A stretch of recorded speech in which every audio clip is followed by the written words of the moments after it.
Alright guys, I'm in the process of editing this video in regards to the ticket I received out at the Arch trying to fly my drone around.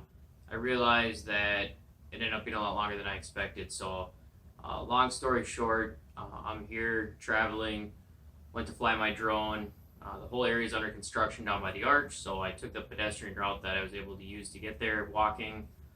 Not a lot of signs. There was one. Didn't say a whole lot, didn't identify it as a national park. I actually did not realize that the Arch was part of the national park. Upon starting to fly my drone within a matter of 90 seconds or so, I was ordered to land by two federal park police officers that showed up. End result being I received a ticket. Apparently you cannot fly in a national park. I was unaware of that. The FAA doesn't list it on their website, and neither does one of the websites I go to in regards to the laws and rules and all that jazz. So the video will go into that more in depth. I just wanted to kind of get that out there in case you didn't want to watch the whole thing or just pique your curiosity. I'm also going to chop it up into different sections on the YouTube version just so you can skip around if you don't want to watch the whole thing. You can go right to, part of the part of receiving the actual ticket. So again, I hope you do watch the whole video, but if not, I get it. It is kind of long. So if you have any questions or comments, please let me know. Thanks. Alright, what's going on, guys?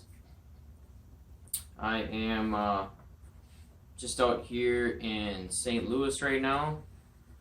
I'm gonna head out and get some footage of the Arch, which I have never even seen before, so it should be pretty interesting.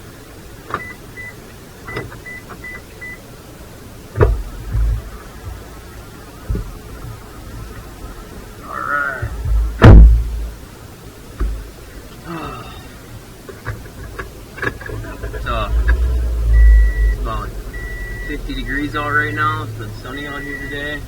Definitely a good day to come to town coming from Minnesota, that's for sure. Gotta figure out how to get there here. Alright. Got Google Maps figured out here. According to this, it's about 4 miles away. It's kinda hard to believe. Then turn left. Being that Turn right onto Jefferson Avenue. being that I can see it from here, but guess we'll find out.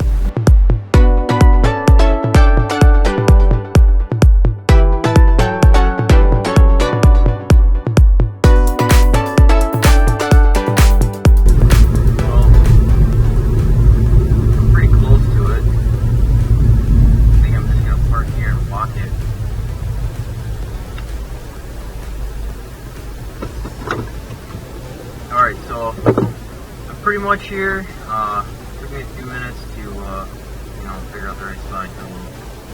Usually does well, but it kind of led me to an off area where honestly it would have worked. I didn't want to pay all that money to park in that spot. It's kind of a nightlife area, so it's okay for parking. So anyway, we're here. I'm going to see if we can get this bird in the air, get a little drone footage before it gets any darker out.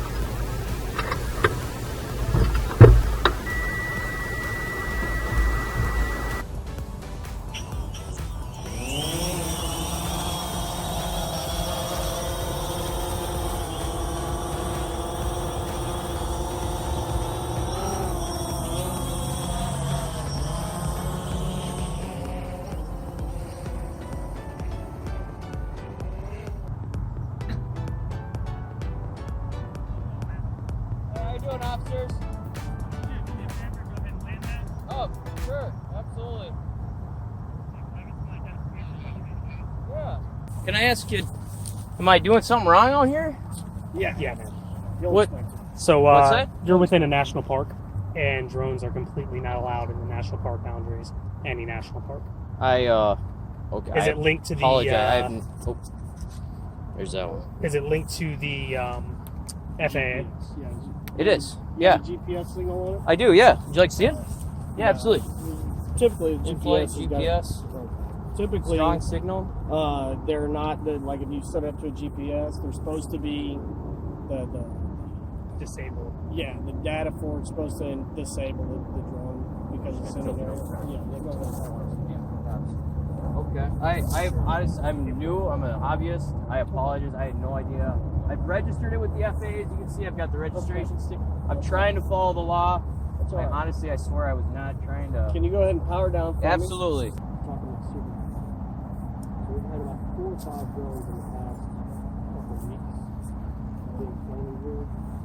And his boss, so my boss's boss, he said in a pretty emotional setting, he's like, hey, we're going to take all these for evidence. So we're going to get a ticket. It's a $50 ticket. But I'm not going to take the bill. Because you're running from Minnesota, you're running from. I'm going to take pictures of your drone though. Did you take any photos with it or anything like that? No, I didn't. Yeah, I mean, honestly, I thought I was following all the rules. I really was not trying to. Yeah, every park service, when you started making the big scene and everybody was doing video cameras, the park service was like, got too many public areas here where if a drone, somebody loses control of it and crashes. Like I said, we had one 2 weeks ago crash in a construction zone. The guy lost sight of it and it went down. And if it had gone down on somebody's head or whatever, we have a bigger issue than just somebody flying illegally. I understand. So the Park Service put that out there, and it's in the FAA regulations and all that stuff. But like I said, we're not gonna confiscate the drone.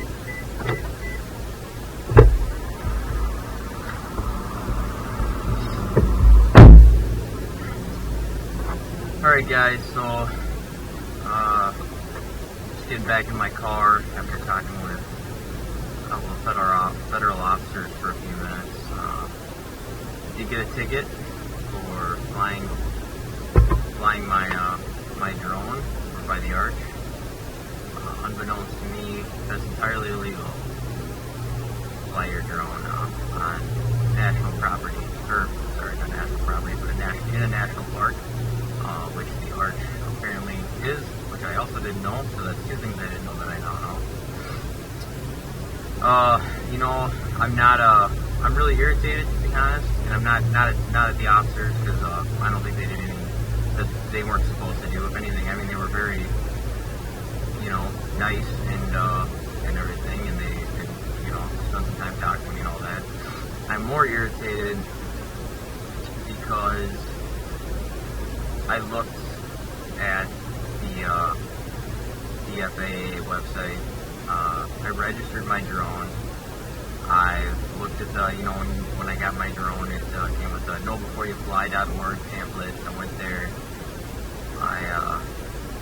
I tried to follow, I am trying to follow all the laws that have been placed for drones. So I'm not, I wasn't trying to break any laws. Had I have known, I can honestly say with 100% guarantee that I absolutely would not have came down here and flown my drone. So now I have a ticket that I have to pay as well as something on my record. And I know some people don't care about that, but that bothers me. So that bothers me a lot. So I'm really irritated. I'm gonna go home, or back to my hotel, I should say, right now. And I'm gonna review once again those sites. And I'm not saying it's not deep down in there. I don't think they were wrong, but I'm really irritated that it wasn't more obvious. I mean, a lot of the laws that they have written are in bullet point format. Don't fly within 5 miles of an airport. It's the obvious one that, is really at the top of the list. So I feel like don't fly in a national park is one that probably should be mentioned because national parks are gorgeous and phenomenal spots to fly a drone. So they are, one that you'd obviously think, hey, I can fly my drone there. It's not, it's in a park, not around people. It's not in a residential neighborhood. It seems like you would be following, for the most part, obviously situation dependent, all the laws by flying in some of these national parks, like Yosemite, for example, which he used when he was talking to me, and you can't fly him there either, which is really unfortunate because what a gorgeous place to get some good video footage. So I'm gonna go back and look at the law. I may, I don't know. I'm just gonna start by going back and looking at the law to get back to my hotel room here and see if either I'm an idiot and it was right in front of me the whole time and I didn't notice it, or if it really is dug deep down in there. And I don't know. I'll go from there and I mean, we'll see what happens. All right, so it's been a good, I don't know, hour and a half since I had the encounter with the federal police over at the Arch here in St. Louis. Taking a little time to think about it some more, process it some more, as well as check some of the websites that I originally looked at in regards to drones. As I've mentioned previously, I'm not the individual that's trying to break the laws or sneak around the system. I would like to do everything legally and safely in regards to flying my drone. So before I even flew the first time, I wasn't the guy that unboxed my drone and went outside and launched it up in the in the neighborhood as fast as I could just because I want to play with it. Don't get me wrong, I didn't want to play with it, but I didn't do that. I learned about it. I read about it. I went on the FAA's website. I checked out some of the forums and YouTube videos and all that to really try and gain a better understanding. And then I started flying in beginner mode in areas where there were no people and all that, right? So I've tried to follow the rules or the laws and do everything legally and all that. So anyway, I just went on the two main websites that I've used for drone information, which is knowbeforeyouFly.org. That actually came with my drone, by the way, a flyer for them. So I went on their website, and then the FAA.gov website. Right, that one's pretty credible for getting the information you're looking for. So on the knowbeforeyouFly.org website, one of the main things that pops up on the page is for recreational users, right? So it's right there on the front of the page. You don't even have to do a lot to find it, and on that you can click right where it says learn more. So anyway, moving on, we go to the FAA.gov/UAS website, which is on the FAA's unmanned aircraft systems. Right on their main page, we can scroll down to right on the front, summary of small UAS rule. All right, PDF. Click it, and we can start to go through this one. Operational limitations. All right, so again, they're bullet point formats. This is from June 21st, 2016. At the day of this filming, it is February 5th, 2017. This is the latest summary put out by the FAA for small unmanned aircraft rules from Part 107. All right, guys, so there you have it. That's two websites, knowbeforeyouFly.org, which originally came on a pamphlet in my DJI Phantom. During the unboxing, I discovered that one. The other one was the FAA.gov website under the UAS section of their site. So I've previously browsed through those websites, even more in depth than I did just now.